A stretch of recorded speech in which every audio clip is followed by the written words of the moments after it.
E aí, alguém já se deparou com um circuito elétrico que parece mais um labirinto? Sabe, com várias fontes de energia, múltiplos caminhos para a corrente? Analisar um desses é um baita desafio. Mas hoje, a gente vai desvendar esse mistério usando duas das ferramentas mais poderosas da engenharia elétrica. Olha só para esse circuito, por exemplo. À primeira vista, parece um quebra-cabeça, né? Métodos mais simples, como só aplicar a lei de Ohm para o circuito todo, simplesmente não funcionam aqui. São muitas variáveis, muitas conexões para a gente levar em conta. Então a grande pergunta é: como é que a gente consegue, de um jeito sistemático e preciso, descobrir a corrente que está fluindo em cada um desses ramos? É exatamente isso que vamos entender hoje. E aqui está o nosso roteiro. A gente vai entender o desafio, conhecer as leis que são a nossa ferramenta, aplicar tudo passo a passo para resolver o problema e, no final, refletir sobre o poder que essa metodologia tem. A lei de Ohm é fantástica, sem dúvida. Ótima para analisar um componente só, aquela relação de tensão, corrente e resistência. Mas, quando o circuito é complexo, com várias fontes ou vários caminhos, a gente precisa de um conjunto de regras mais poderoso. E é aí que entra o físico alemão Gustav Robert Kirchhoff. Lá no século XIX, ele formulou duas leis que viraram a base da análise de circuitos. Elas são, literalmente, as nossas chaves mestras para decifrar qualquer circuito, não importa o quão complicado ele pareça. O que deixa essas leis tão geniais é a simplicidade e a elegância delas. Não são regras tiradas do nada, sabe? Elas são aplicações diretas de dois dos princípios mais fundamentais da física, a conservação da carga e a conservação da energia. E isso faz com que elas sejam muito mais intuitivas.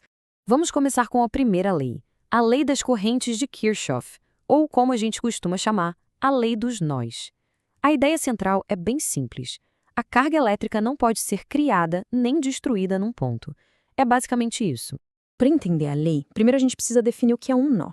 Pensa no nó como se fosse um cruzamento de ruas, onde o fluxo de carros tem que se dividir. No circuito, é qualquer ponto onde três ou mais fios se encontram, forçando a corrente a se dividir ou se juntar. Essa imagem aqui é perfeita para a gente entender.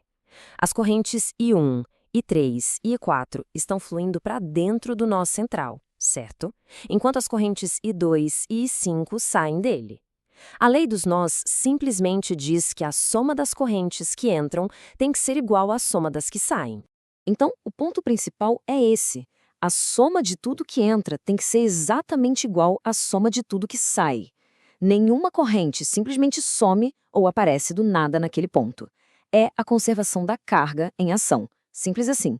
Agora vamos para a segunda chave mestra, a lei das tensões de Kirchhoff, ou lei das malhas. Se a primeira lei falava da conservação da carga num ponto, esta aqui fala da conservação da energia num percurso fechado. E o que é uma malha? Bom, é qualquer caminho fechado dentro de um circuito. Se a gente começa num ponto, passa por vários componentes e volta para o mesmo lugar, pronto, percorremos uma malha.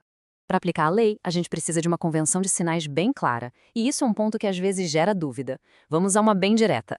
Ao percorrer a malha, se a gente passa por uma fonte do terminal negativo para o positivo, a gente considera isso um ganho de tensão com sinal positivo. Agora, se a gente passa por um resistor no mesmo sentido da corrente, aí temos uma queda de tensão, que a gente considera uma perda com sinal negativo. O segredo é só ser consistente. Vamos aplicar isso nesse exemplo aqui. Percorrendo a malha no sentido horário, a gente encontra a fonte V1 passando do negativo para o positivo, isso é um ganho.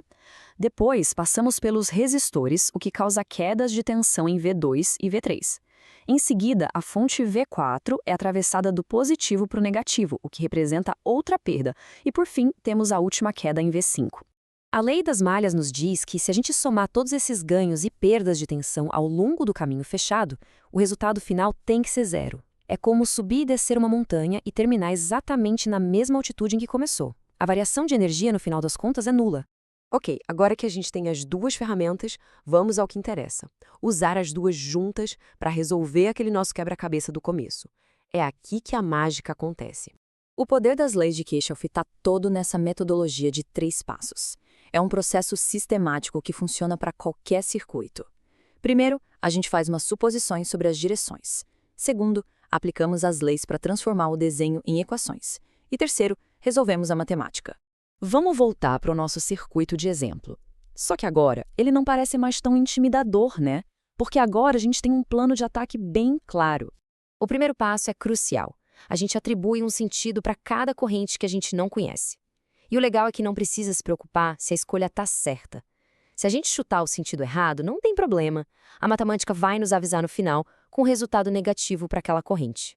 No passo 2, a gente transforma o circuito em matemática pura. Aplicando a lei dos nós no ponto de junção, a gente tem nossa primeira equação. A corrente que entra é a soma das que saem.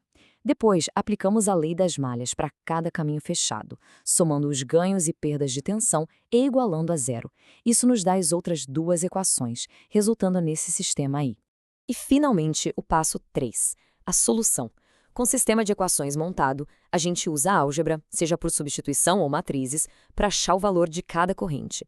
Ao resolver, a gente descobre exatamente como a eletricidade flui em cada cantinho do circuito e pronto, o mistério está resolvido.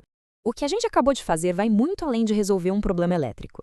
As leis de Kirchhoff nos ensinam um jeito de abordar problemas complexos, quebrar em partes menores, aplicar regras fundamentais e construir uma solução de forma sistemática. Essa citação do Karl-Heinz Kienitz resume essa filosofia perfeitamente.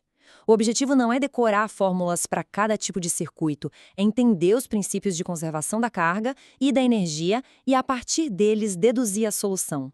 E isso nos deixa com uma reflexão final.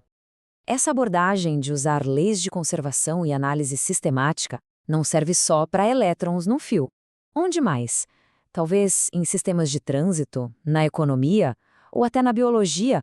Onde mais essa forma de pensar pode nos ajudar a desvendar a complexidade das coisas